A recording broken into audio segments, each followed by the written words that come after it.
अस्सलाम वालेकुम everyone. Last calculus की वीडियो में हमने डेरिवेटिव्स देखे थे। आज की वीडियो में हम उस स्टोरी का नेक्स्ट चैप्टर देखने वाले हैं। लेकिन आज का सवाल थोड़ा सा उल्टा है। अगर हमें चेंज का पता हो तो ओरिजिनल चीज़ कैसे निकालते हैं? इसी का जवाब है इंटीग्रेशन। सोचो कोई एक दिन तुम्हारे पास आता है और कहता है, मुझे सिर्फ ये पता है कि मेरी कार की स्पीड हर वक्त बढ़ती जा रही, हर सेकंड बढ़ रही है, और तुम्हें निकालना है कि उसकी कार की ओरिजिनल स्पीड क्या थी। या कोई कहता है कि मुझे बिजनेस का सिर्फ डेली का डेटा मिलता है, और ओनर पूछता है कि बिजनेस की टोटल ग्रोथ कितनी हुई। तो सिर्फ ग्रोथ के रिजल्ट देख के ओरिजिनल वैल्यू कैसे निकालें? इसी काम के लिए हम इंटीग्रल्स को यूज़ करते हैं। मान लो एक ब्रिक से बनी हुई बिल्डिंग है और उसको तुम एक एक करके पीसेस में तोड़ो, या उसी का उल्टा ले लो कि तुम उस ब्रिक से पूरी बिल्डिंग बना रहे हो। तो ये बिल्कुल इंटीग्रेशन जैसा है। डेरिवेटिव्स बिल्डिंग को तोड़ने जैसा है और इंटीग्रेशन उन्हीं ब्रिक्स से बिल्डिंग को जोड़ने जैसा। डिफरेंशिएशन और इंटीग्रेशन को अक्सर तौर पर ऑपोजिट ऑपरेशंस कहा जाता है, जैसे एडिशन और सब्ट्रैक्शन और मल्टीप्लिकेशन और डिवीजन। वैसे ही इंटीग्रेशन और डिफरेंशिएशन भी एक दूसरे के ऑपोजिट हैं।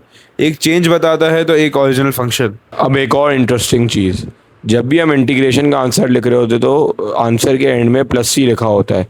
और अक्सर बिगनर्स ये सवाल करते हैं कि प्लस सी क्यों होता है। असल में जब हम डेरिवेटिव लेते हैं तो उससे कांस्टेंट गायब हो जाता है, और जब हम रिवर्स प्रोसेस करते हैं तो हमें ओरिजिनल कांस्टेंट का नहीं पता होता। इसीलिए हम प्लस सी यूज़ करते हैं। इंटीग्रेशन सिर्फ एग्जाम का टॉपिक नहीं है, बल्कि ये रियल लाइफ में भी बहुत जगह यूज़ होता है। फिजिक्स में डिस्टेंस निकालने के लिए, इंजीनियरिंग में डिज़ाइन के लिए, इकोनॉमिक्स में ग्रोथ के लिए, और डेटा साइंस में कैलकुलेशंस के लिए ऑलमोस्ट हर जगह ही इंटीग्रेशन का यूज़ हो रहा होता है। कुछ मिस्टेक्स जो बहुत से बिगनर्स करते हैं, पहली मिस्टेक कि वो पावर को इंक्रीज़ करना भूल जाते हैं, और सेकेंडली प्लस सी आंसर के एंड में लिखना अक्सर लोग भूल जाते हैं। इससे एग्जाम्स में काफ़ी मार्क्स कट जाते हैं। फिलहाल के लिए सिर्फ एक सिंपल रूल याद कर लो, पावर में एक ऐड करना है और जो भी नई पावर होगी उससे पूरे को डिवाइड कर देना है, और एंड में बस प्लस सी लिख देना है। लास्ट वीडियो में हमने डेरिवेटिव्स किए थे, आज की वीडियो में हमने इंटीग्रेशन का कॉन्सेप्ट समझा। नेक्स्ट वीडियोस में हम इनकी और इंटरेस्टिंग क्वेश्चन के साथ प्रैक्टिस करेंगे। अब बातें बहुत हो गई है, इसको ज़रा स्क्रीन पे चल के प्रैक्टिकली देखते हैं, क्योंकि इंटीग्रेशन और ऐसे टॉपिक हैं जैसे जो देखे बगैर नहीं समझे जा सकते। अच्छा, तो इधर आप देख सकते हैं कि ये एक सिंपल पीडीएफ है, इसमें हम बेसिक पावर रूल को डिस्कस करते हैं। अच्छा, सबसे पहले फॉर्मूला देख लें। कोई भी वेरिएबल है एक्स की पावर एन, उसका फॉर्मूला ये है कि एक्स एन डी एक्स, मतलब उसका उल्टा डेरिवेटिव। तो उसका फॉर्मूला ये है कि हम एक्स की पावर में वन ऐड कर देते हैं, और फिर डिनोमिनेटर में पावर प्लस वन करके प्लस सी कर देते हैं। अच्छा, इसको एग्जाम्पल से समझते हैं। अब देखिए, ये है इंटीग्रल करने के लिए हमें दिया हुआ है x D x, integral x D x. तो आप इधर देख सकते हैं, इधर power of x is one. अब पावर क्या हो जाएगी, वन से टू हो जाएगी, क्योंकि पावर में प्लस वन हो रहा था। इधर इसको एज करते हैं, पावर में प्लस वन हो रहा था, और फिर हमने करना है divide by the new power, जो भी नई पावर होगी एन प्लस वन। तो one plus one is two, तो टू से हम डिवाइड कर देंगे, तो इधर आ गया एक्स स्क्वायर अपॉन टू। और फिर इसके बाद हमें सी ऐड करना ही होता है।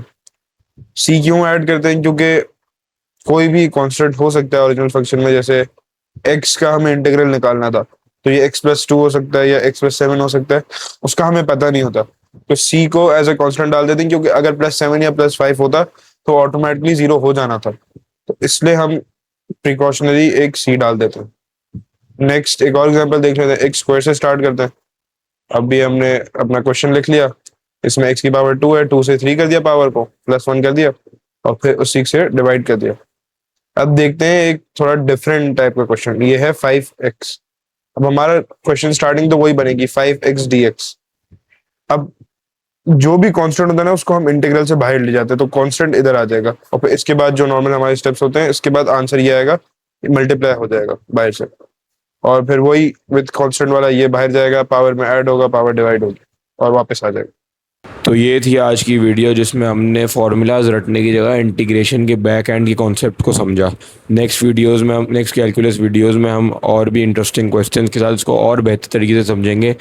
वीडियो हेल्पफुल लगी हो तो लाइक शेयर सब्सक्राइब ज़रूर कीजिएगा। मिलते हैं नेक्स्ट वीडियो में, तब तक के लिए अल्लाह हाफिज़।